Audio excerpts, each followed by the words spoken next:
Hola, bienvenidos y bienvenidas una semana más al podcast de ciclismo evolutivo. Ya sabéis, el podcast donde unimos práctica, ciencia y experiencia para hablar sobre entrenamiento, nutrición, psicología y todo lo que tenga que ver con el rendimiento en ciclismo. En el episodio de hoy voy a retomar los capítulos de la ciencia del entrenamiento, explicando y profundizando un poco en estos artículos que han ido cambiando la forma en la que vemos el rendimiento recientemente. Y aunque es difícil decir que un artículo haya sido el más influyente de las últimas décadas por encima de los demás, sí que el que traigo hoy, desde luego que es uno de los más importantes, de los que más han cambiado la forma en la que vemos el rendimiento actualmente. Por lo menos la forma en la que lo ve la comunidad científica, que obviamente no va a ser la misma en la que lo vea aún la mayoría de la población. El artículo se llama Periodization Theory, Confronting an Inconvenient Truth, de John Kelly, o traducido sería Teoría de la periodización, enfrentando una verdad incómoda. Aunque veremos que tiene mucho más, aparte de ese título con el que se queda mucha gente. Antes de empezar, decir que este artículo me lo llegó a mi poder gracias a Mikel Zavala, que me lo mandó una vez diciéndome en un correo que era la realidad o la pura realidad. Y luego vi además que John Kelly estaba trabajando en el mismo grupo de investigación recientemente que Natalia Balaguer y todo este grupo de trabajo de sistemas complejos. Por lo que bueno, entiendo que al final pues los buenos o los sabios siempre acaban juntándose. Y eso pues también me da que pensar que todo lo que incluye dentro de este artículo, pues bueno, aparte de estar de rabiosa actualidad, es totalmente verídico y es como piensa la mayoría de la gente que sabe de esto.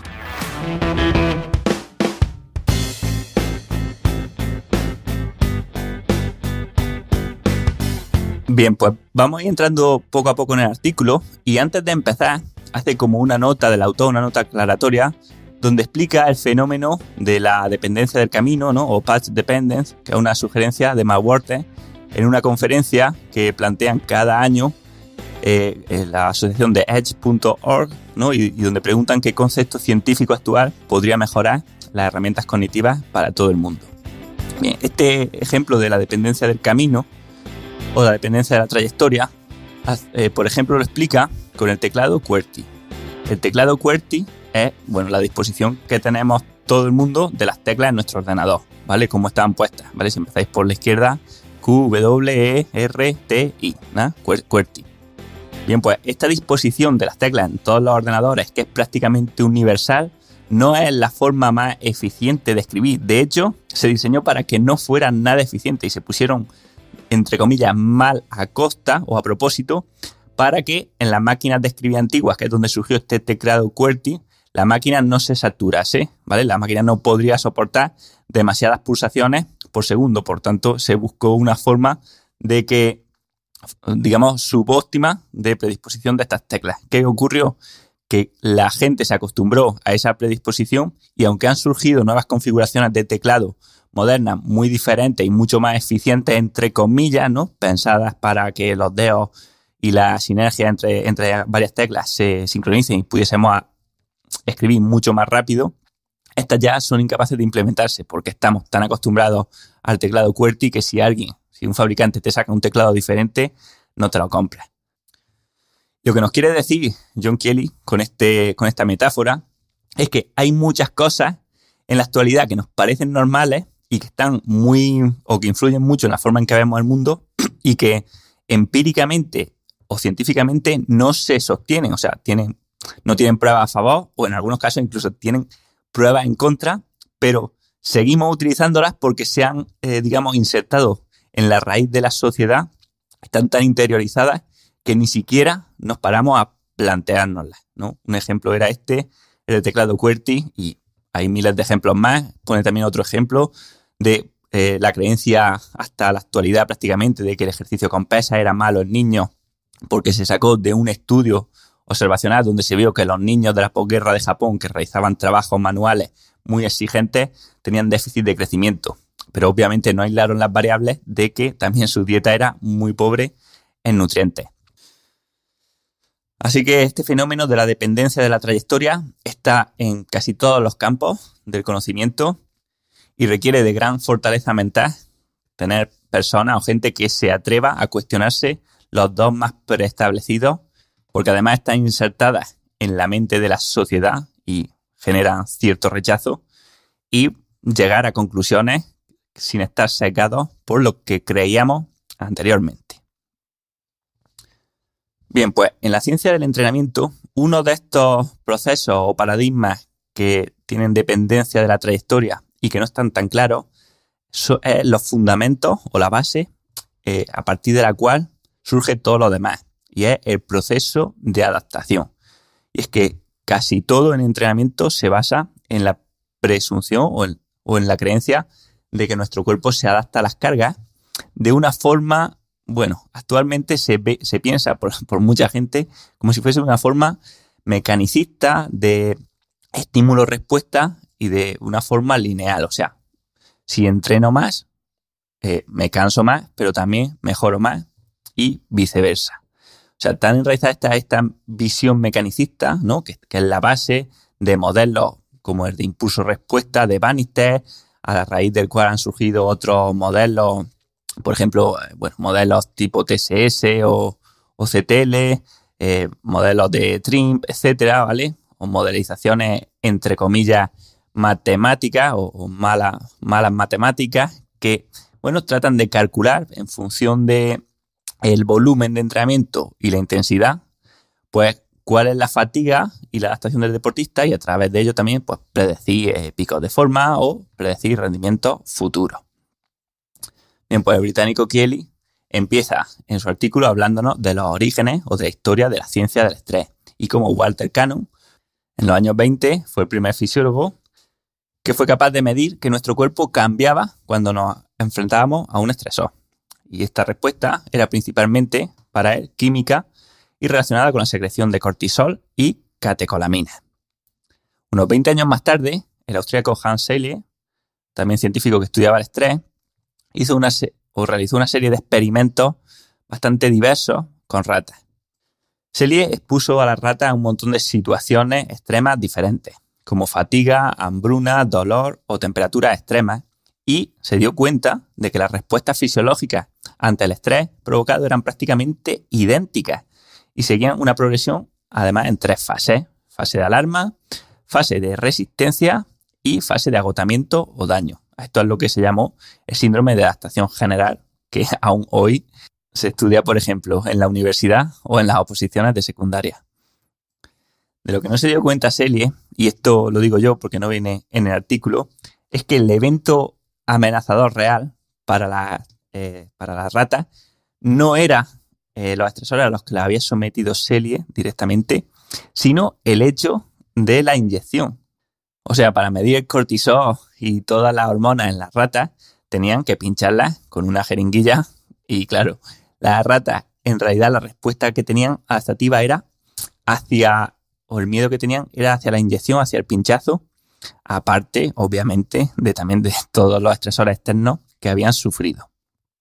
Y esto no me lo invento, y es que posteriormente el propio Selye realizó experimentos similares, pero que no le realizaban nada, o sea, ninguna tortura, entre comillas, a las ratas, y vio como el mero pinchazo, la mera presentación de esa aguja, le hacía a las ratas tener esa respuesta de cortisol y de adrenalina, o sea, esa respuesta de miedo o de lucha o huida, como la llamaría Cannon. Estos descubrimientos de Selye fueron recogidos por los entrenadores de la época y están en las bases de las teorías de adaptación al entrenamiento actuales. En sus comienzos, Selye definió el estrés como un fenómeno puramente físico y médico. Y estas teorías fueron cogidas por los entrenadores de la época, que las llevaron al mundo del entrenamiento, y están en la base de los principios del entrenamiento tradicionales. El modelo homeostático de Selye se difundió rápidamente tanto en la medicina como en el entrenamiento, pero empezaba a tener problemas o huecos que no sabíamos cómo explicar, ¿no? Y una de esas preguntas, uno de esos problemas, era que cuál es la señal que desencadena pues, todo este proceso de adaptación. Y el propio Selye no pudo encontrar el origen de esta cascada de respuestas corporales en ningún indicador fisiológico, mientras que algunos científicos más orientados hacia el ámbito de la psicología empezaban a sugerir que en algunos estudios veían que esta señal de alarma era psicológica, provocada por la aparición de eventos mentalmente amenazadores. ¿Vale? Lo que os decía antes de la aguja con la que pinchaban a las ratas y que se descubrió mucho después. Por ejemplo, ¿cómo es posible que el pulso o la presión sanguínea aumenten en reposo solamente con el mero hecho de pensar en algún evento amenazador y estresante? Conforme se iban observando desbarajustes en las teorías de Selye, fueron surgiendo nuevas teorías intentando explicar la ciencia del estrés. Fueron Sterling y Eyer en 1988 quienes crearon el concepto de alostasis. Alostasis significa estabilidad a través del cambio. Y este concepto pues, sostiene que el organismo se mantiene estable o mantiene su estabilidad a través de una anticipación, o sea, de un cambio anticipatorio previo a las necesidades futuras que estima que se van a presentar o que se van a manifestar. O sea, realizando las adaptaciones por adelantado para contrarrestar los desafíos que están por llegar. Nuestro cerebro se basa para hacerlo en nuestras experiencias pasadas y en nuestras expectativas y conocimientos para conocer con antelación el efecto que tendrán estos desafíos en el organismo. Este modelo de anticipación se va autocalibrando continuamente conforme vamos ganando experiencia y afrontando estas situaciones más veces. La respuesta del organismo, por tanto, se anticipa a este daño, generando una serie de procesos de colaboración entre los distintos sistemas corporales para tratar de prevenir este daño preservando las condiciones internas del organismo estables. Por ejemplo, seguro que os habréis dado cuenta de que cuando recibes un golpe sin esperártelo, duele mucho más que cuando ya te lo esperas, porque cuando te esperas el golpe, contraes los músculos y estos minimizan muchísimo el daño sufrido. Y en otros ámbitos, pues pasa lo mismo. O sea, hay gente que hiperventila y suda antes de hablar en público porque es un evento amenazador para el cual creen no tener recursos. Es una respuesta obviamente inadaptativa, ya que no estamos cableados genéticamente para estresores así, y la respuesta no nos ayuda en este caso. Pero no deja de ser un ejemplo bueno de cómo nuestro cerebro se anticipa a una amenaza con un cambio en nuestras condiciones internas.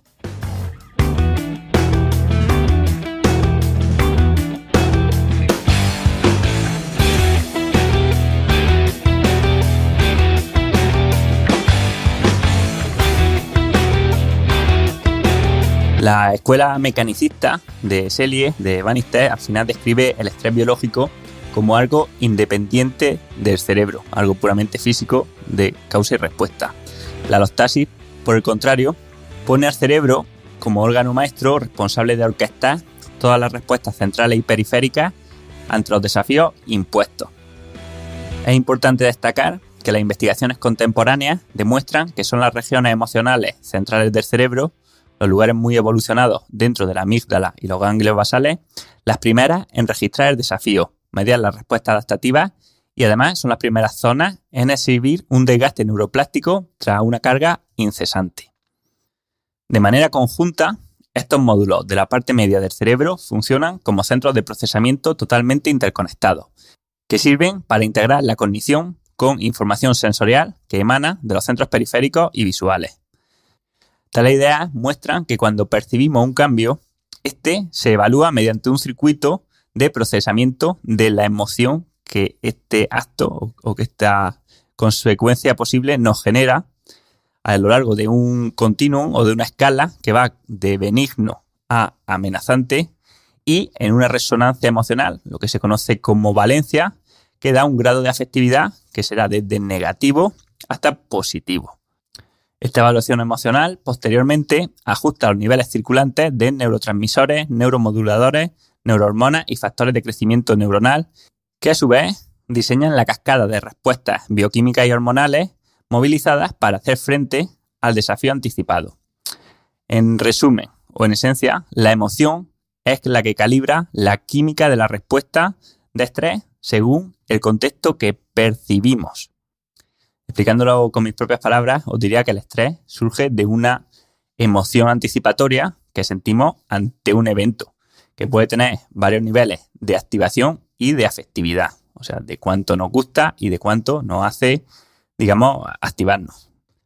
La potencia y las características de esta emoción es la que regula la cantidad de cambios fisiológicos que se van a producir en nuestro organismo de forma anticipada para hacer frente a esta tarea sin que nos genere un daño. La regulación del sistema es muy buena en actividades que nos suceden con relativa frecuencia, ya que nuestro cerebro aprende de experiencias anteriores, pero, sin embargo, en actividades nuevas, esta regulación suele fallar, haciendo que tengamos mucho miedo de cosas que no conocemos, que generalmente a veces luego resultan no ser para tanto. No sé si os imagino que os habrá pasado. Bien, pues una vez que hemos entendido que las emociones tienen el poder de potenciar o inhibir nuestra respuesta física ante un estresor, podemos llevar estos avances a nuestro campo de entrenamiento deportivo. No podemos olvidar que la carga mecánica y energética que produce el entrenamiento sigue siendo el principal generador de las adaptaciones que nos hacen mejorar el rendimiento. Pero estas adaptaciones están moduladas por nuestras emociones y pensamientos de fondo. Así, y por tanto, un deportista con un alto grado de estrés u otras emociones negativas como infelicidad o insatisfacción generará una mayor cantidad de cambios biológicos ante un estímulo de entrenamiento, generará una mayor respuesta hormonal negativa ante un entrenamiento, por ejemplo, una mayor secreción de cortisol o de catecolaminas de la que sería necesaria, y esto a su vez derivará en un mayor desgaste o a la larga en sobreentrenamiento. Por otro lado, si el miedo a una amenaza es capaz de aumentar la respuesta de estrés, la sensación de disfrute, bienestar o apetencia por una tarea es capaz de contrarrestar la respuesta del estrés crónico, mejorando la recuperación tras los entrenamientos por una mayor activación del sistema parasimpático. Un deportista feliz es capaz de recuperarse mejor, asimilar más carga de entrenamiento, llegar a un nivel más alto y motivarse mucho más para competir y dar su 100%. Y aquí vamos a hablar de algunos estudios que nos muestra Celie de cómo el estrés o las emociones afectan al entrenamiento. Pero antes de pasar a ver todos estos estudios, quiero recordaros que tenéis la plataforma de ciclismoevolutivo.com, donde podéis aprender todo lo que necesitéis para profundizar aún más en los contenidos del podcast, que os servirán para dejar de tener dudas y empezar a mejorar de una vez por todas vuestro entrenamiento. Por ejemplo, y relacionado con este artículo, tenemos los cursos de Fundamentos del Entrenamiento, donde hablamos de la alostasis de una forma bastante mejor explicada y más profunda, ya que dedicamos un capítulo entero. Y también tenéis el curso de Percepción de Esfuerzo, donde vemos todo sobre ella, cómo podemos utilizarla, qué otras sensaciones hay y cómo podemos aplicarla a la hora de saber cuándo tenemos que recuperar, entrenar, saber si estamos mejorando o si no, y la prescripción de entrenamiento. Recordad también que tenéis soporte para cualquier clase de duda o pregunta que tengáis relacionada con el contenido del curso. Así que nada, echadle un vistazo, por lo menos a las reseñas, porque son excelentes. Y así seguimos.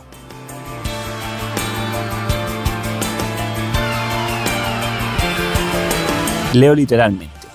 Dentro del contexto de la preparación física, una creciente base de evidencia ilustra las consecuencias perjudiciales de la historia del estrés y la ansiedad en el entrenamiento y los resultados de rendimiento. Por ejemplo, investigaciones recientes demuestran que la baja resiliencia al estrés compromete las adaptaciones cardiovasculares y de potencia máxima al entrenamiento. Altos niveles de estrés psicoemocional disminuyen las adaptaciones positivas al rendimiento físico después de intervenciones de entrenamientos altamente controladas. Aparte de esto, Kelly nos muestra otros estudios con referencias donde, por ejemplo, el estrés psicoemocional disminuye el rendimiento y, por tanto, los resultados del entrenamiento en un grupo de triatletas de alto nivel.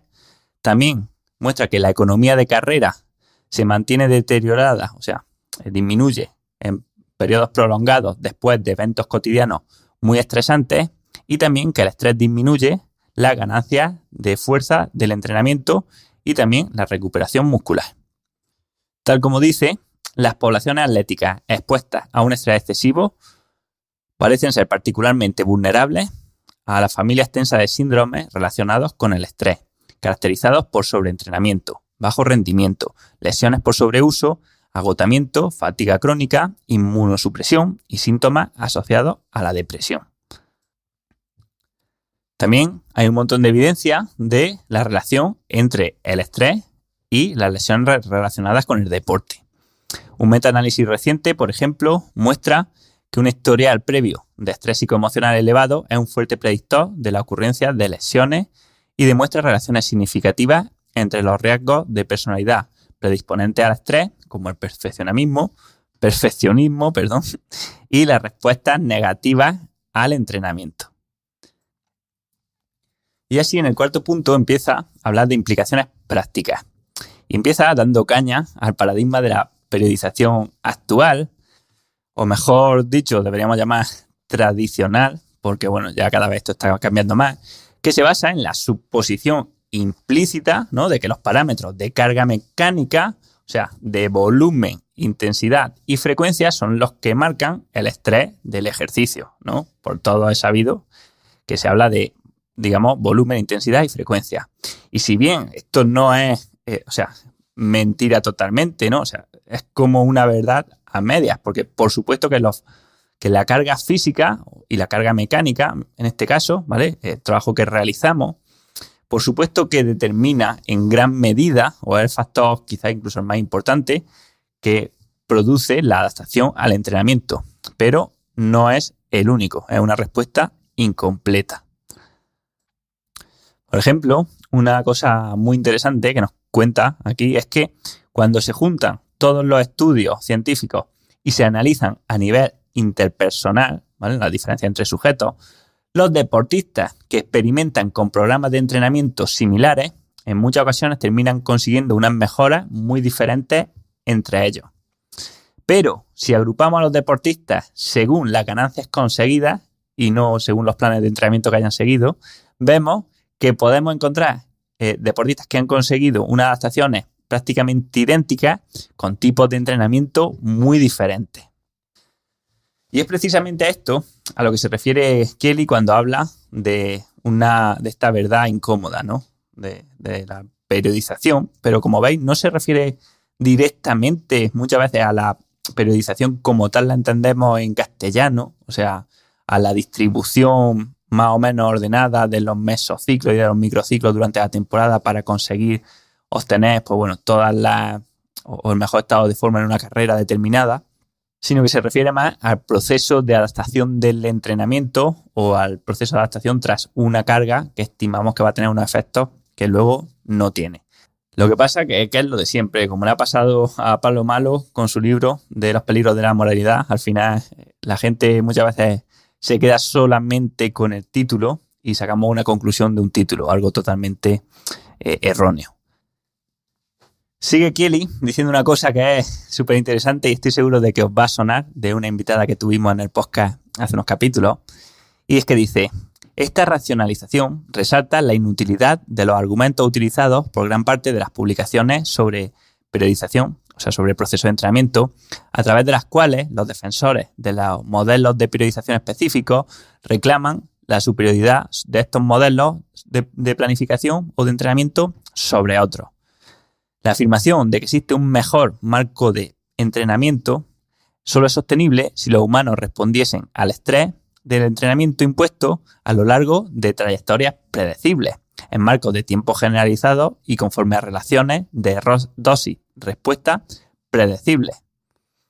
En el pasado, las teorías de Selye fueron citadas para apoyar tal conjetura, pero la evidencia contemporánea, sin embargo, demuestra claramente que esta posición ya no es lógicamente defendible.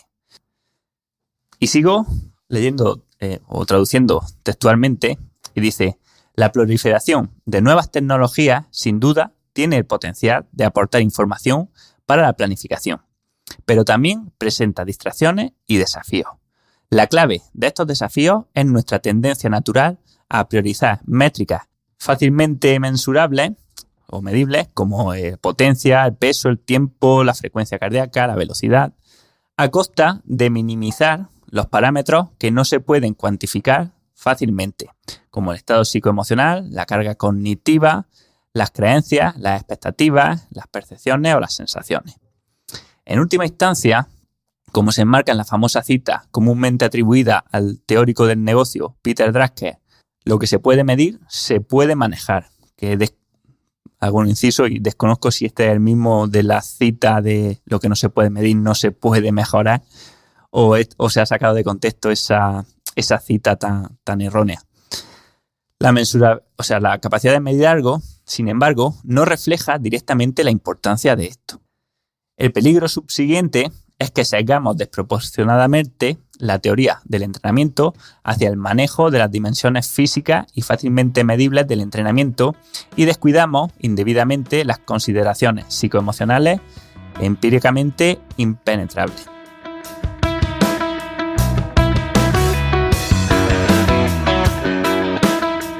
El remedio más obvio para tal miopía inducida por la medición es la claridad otorgada por un modelo conceptual que, informado por el conocimiento científico contemporáneo, obviamente, se alinea de manera óptima con la realidad.